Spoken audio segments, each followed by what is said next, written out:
You know, there's a special kind of horror that comes with loving someone who's being destroyed right in front of you.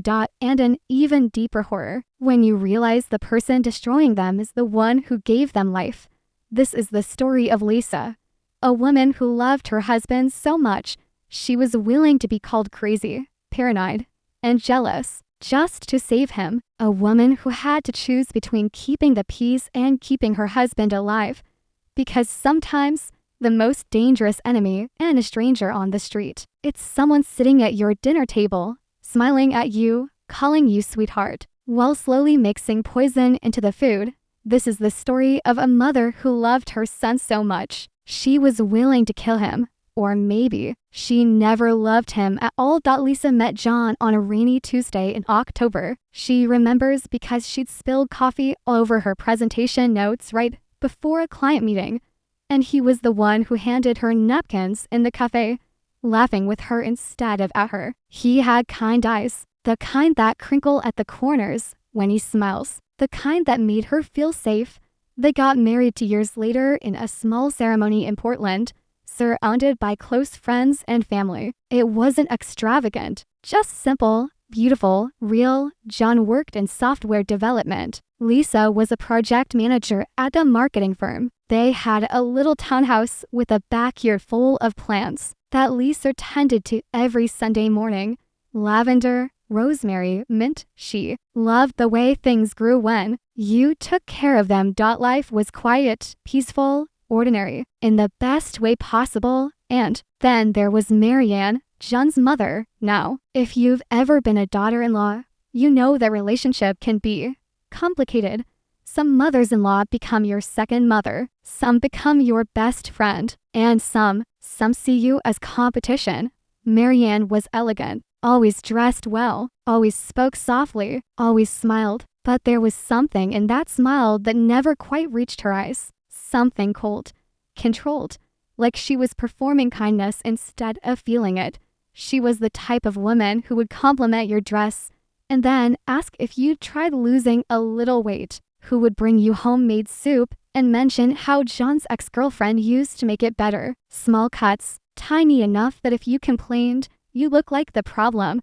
But Lisa tried. God, she tried. She showed up to family dinners, brought gifts, laughed at Marianne's jokes even when they weren't funny, because she loved John, and John loved his mother. And isn't that what you do when you love someone? You love the people they love. For the first year of their marriage, things were manageable. Marianne would visit once a month. She'd sit in their living room, sipping tea, telling stories about John's childhood. Sometimes the stories were sweet. Sometimes they were pointed reminders that she knew him first, that she raised him, that Lisa knew. But John never noticed. He'd kiss his mother on the cheek, walk her to the door, and then turn to Lisa with that warm smile and say, "See, she's trying. I know she can be a lot, but she means well." And Lisa wanted to believe that she really did.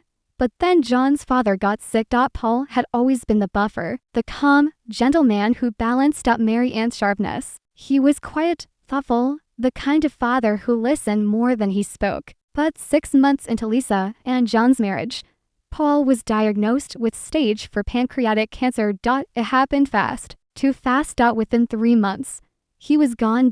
And Marianne changed. At first, it seemed like grief. She started coming over more often, 2, 3 times a week. She'd bring food, homemade casseroles, soups, herbal teas. "You work so hard, baby," she'd say to John, brushing his hair back like he was still a child. "Let mama take care of you." John would smile, grateful, relieved, even because he was exhausted. Work was demanding. He was grieving his father, and here was his mother, stepping in, showing love the way she always had. Through food, Lisa tried to be understanding. She knew John was hurting. She knew Marianne had just lost her husband. So she stepped back, let Marianne take over the kitchen, let her fuss over John, let her stay for dinner more nights than not. But something felt off. It started small. John began complaining about headaches, then stomach pains, then fatigue. He'd come home from work and collapse on the couch, too tired to even talk. He started missing morning jogs, skipping workouts, sleeping later and later. Maybe you're working too hard, Lisa said one night, sitting beside him, running her fingers through his hair. Maybe, he murmured, but he didn't sound convinced. His doctor ran tests, blood work, scans, everything came back normal. Probably stress, the doctor said. Grief can manifest physically. Give it time. But it didn't get better. It got worse. John started losing weight. His skin looked pale, gray. His hands trembled sometimes when he held his coffee cup. And the headaches. God, the headaches were so bad he'd have to lie in a dark room for hours, barely able to move. Lisa was terrified. She took him to different doctors, specialists, neurologists, gastroenterologists. No one could find anything wrong. And through it all, Marianne was there every single day, bringing soup, bringing tea, bringing remedies she'd learned from her own mother, ginger root, turmeric, herbal broths that smelled earthy and bitter. This will help, sweetheart, she'd say, spooning it into John's mouth like he was a child. Trust me, I know what's best for my boy. And John trusted her. Of course he did. She was his mother. But Lisa started to notice things. The way Marianne always insisted on preparing John's meals herself. The way she'd wave Lisa away when she offered to help. You've done enough, dear. Let me handle this. The way John only seemed to get worse after eating Marianne's food. The way Marianne's eyes would linger on John when he wasn't looking. Not with love, but with something else. Something Lisa couldn't name. It was a Thursday night when Lisa first said it out loud. They were lying in bed. John had fallen asleep early again, his breathing shallow and labored. Lisa lay beside him, staring at the ceiling, her mind racing. And then, in the darkness, she whispered it.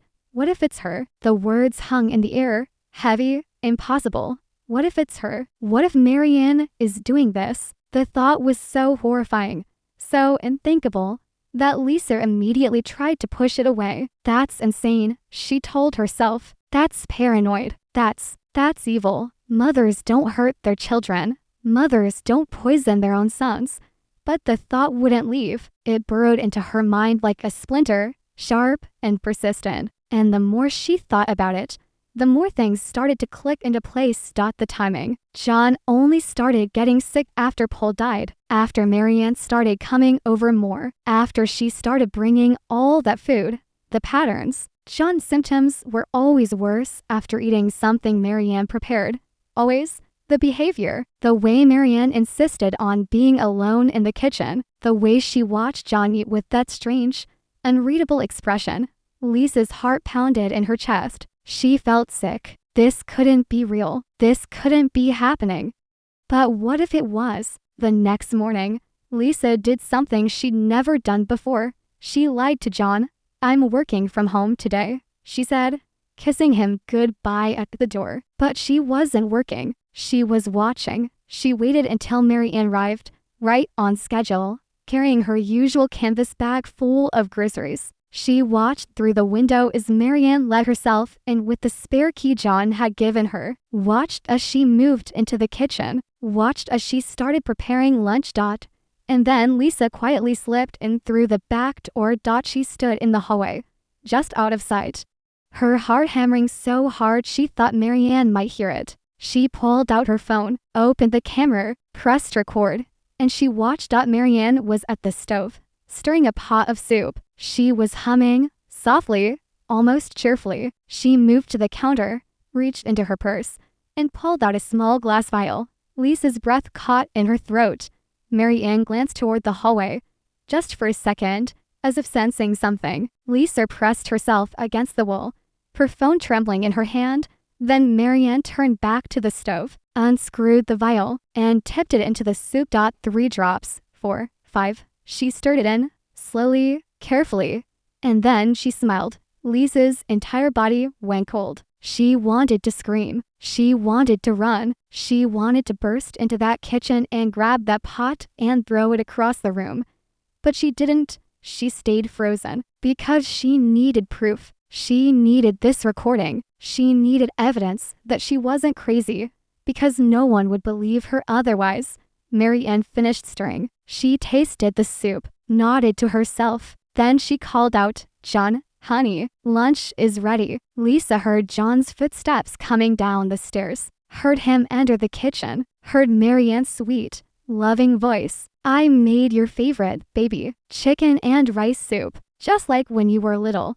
Lisa backed away. Slowly, sullenly, she slipped out the back door and sat in her car, shaking so hard she could barely hold her phone. She watched the video again, and again, and again. It was real. It was real. It was real. Marianne was poisoning John. His own mother was killing him. You know that feeling when your whole world tilts sideways? When everything you thought you knew just shatters? That's where Lisa was. She sat in her car for an hour, trying to figure out what to do. She couldn't go to John, not yet. He'd never believe her. He'd think she was jealous, paranoid, trying to drive a wedge between him and his mother. She couldn't go to the police, not without more proof, not without knowing what was in that vial. So she did the only thing she could think of. She waited. She went back inside the evening, acting normal, smiling, kissing John hello, pretending everything was fine. But inside, she was screaming. That night, after Marianne left, Lisa watched John eat dinner, regular food she had made, and for the first time in weeks, he seemed okay. Not great, but okay. Over the next few days, Lisa made sure she was the one cooking. She told Marianne she wanted to take care of John herself for a while. "You've been doing so much," she said, forcing a smile. "Let me help." Marianne's eyes narrowed, just slightly, but she agreed. And slowly, gradually, John started to improve. The headaches lessened, the fatigue lifted. He had more energy, more color in his face. It confirmed everything. But Lisa needed more. She needed to know why. She needed to understand what could possibly drive a mother to do this to her own child. So she started digging. She went through Paul's will, the one she'd never really looked at before, the one that had been filed after his death. And there it was, the entire estate, everything Paul had built, the house, the investments, the life insurance, all of it was left to John, with one clause. If John were to pass away before Marianne, everything would revert to her. Everything. Lisa's single quotes as hands shook as she read the words. Paul had structured it that way to make sure John was taken care of. He never imagined, he never could have imagined, that his own wife would kill their son to claim it all. Marianne wasn't grieving. She was planning. She saw her husband's death as an opportunity, a chance to secure her future. And all she had to do was get rid of the one person standing between her and a fortune, her own son. Lisa felt like she was going to be sick. She printed the documents. She saved the video. She started building a case. But she knew she couldn't do this alone. She needed help. She needed someone who knew the family, someone who might believe her. She thought of Teresa. Teresa was Paul's younger sister, John's aunt. She was a sharp woman, quiet but observant, and she'd always been kind to Lisa. She'd also never particularly liked Marianne. Lisa called her, asked if they could meet somewhere private. They met at a coffee shop on the edge of town. Teresa arrived in a gray coat, her silver hair pulled back, her eyes curious and concerned. "What's going on, Lisa?" she asked. And Lisa told her everything. She showed her the video, the will, the timeline of John's illness, everything. Teresa watched the video in silence. Her face went pale. Her hands gripped the edge of the table. When it ended, she looked up at Lisa with tears in her eyes. "I knew something was wrong," she whispered. "I knew it. Paul told me right before he died. He said Marianne had changed, that she'd become cold, obsessed with money. He regretted leaving things the way he did. He was going to change the will." But she trailed off. "But he died before he could. She's going to kill him," Lisa said, her voice breaking. "If we don't stop her, she's going to kill him." Teresa reached across the table and gripped Lisa's hand. "Then we stop her." They went to the police. Together, they brought the video, the will, The medical records showing John's sudden decline and improvement. They brought Teresa's testimony about Paul's concerns. The detective listened carefully, and then he said the words Lisa had been dreading. This isn't enough. Her heart sank. We need to identify what's in that vial, he continued. We need a toxicology report. We need concrete evidence of poisoning. Without that, this is just suspicion. But the video shows her putting something in his food, but we don't know what it is. It could be a supplement, an herb. We need proof that it's harmful. Lisa wanted to scream, but she understood. She knew how the system worked. What do? She asked. The detective leaned back. We set a trap. The plan was simple and terrifying. Lisa would invite Marianne over for dinner. She'd let Marianne prepare John's food again, like old times. She'd make sure there were cameras hidden in the kitchen, and this time they'd catch her in the act, clearly, undeniably, and they'd have someone ready to take the food for testing immediately. Lisa's stomach turned at the thought, letting Marianne near John again, letting her prepare food, but they needed irrefutable evidence. John still didn't know, and that was the hardest part. Lisa had to keep lying to him, keep pretending everything was fine, because if he knew, if he confronted Marianne, she'd disappear. She'd cover her tracks. So Lisa smiled, and she called Marianne. I've been thinking, Lisa said, her voice steady even though her hands were shaking. I know I've been taking over the cooking, but I think it would mean a lot to John if you made him one of your special meals, like you used to. There was a pause on the other end of the line. Then Marianne's voice, warm and pleased. Oh, sweetheart, I'd love that. I've missed taking care of my boy. They set a date. Saturday evening. The longest week of Lisa's life. Saturday came. The house was wired. Tiny cameras hidden in the kitchen. In the dining room, the detective and his team were parked a block away, waiting. Teresa was there too, sitting in the living room with John, keeping him distracted, keeping him calm. And then Marianne arrived. She swept in with her usual grace, carrying bags of groceries, kissing John on the cheek. My baby, she cooed. Let me take care of you tonight. Lisa watched her move into the kitchen, watched her unpack vegetables, chicken, spices, watched her tie on an apron and start cooking, humming that same soft tune.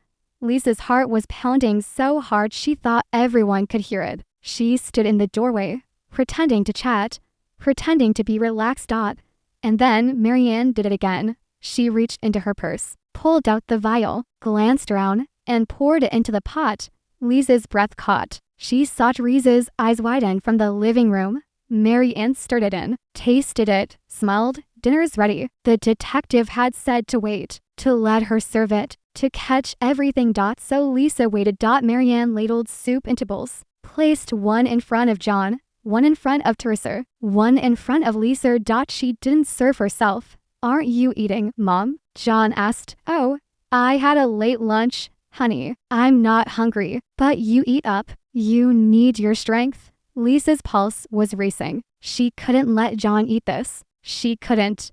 But the detective's voice echoed in her mind. Wait, we need to catch her serving it. We need everything documented. John picked up his spoon, and Lisa made a choice. She stood up, her chair scraping against the floor. Actually, John, before you eat, there's something I need to tell you. John looked up, confused. What? Marianne's eyes snapped to Lisa. Sharp, cold.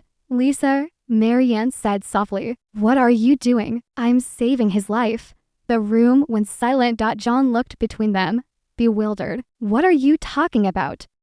Lisa's voice shook, but she kept going. John, your mother has been poisoning you. The words hung in the air like a bomb. John laughed, nervously. What? Lisa, that's insane. Mom, tell her. I have proof. Lisa cut in. She pulled out her phone, pulled up the video. I recorded her 2 weeks ago, and again, tonight. She's been putting something in your food, something that's been making you sick. She showed him the video, Marianne reaching into her purse, the vial, the drops falling into the soup. John's face went white. He looked at the screen, then at his mother. Mom, what is that? What did you put in the food? Marianne didn't answer. Her expression had changed. The warmth was gone. The softness. All that was left was something cold.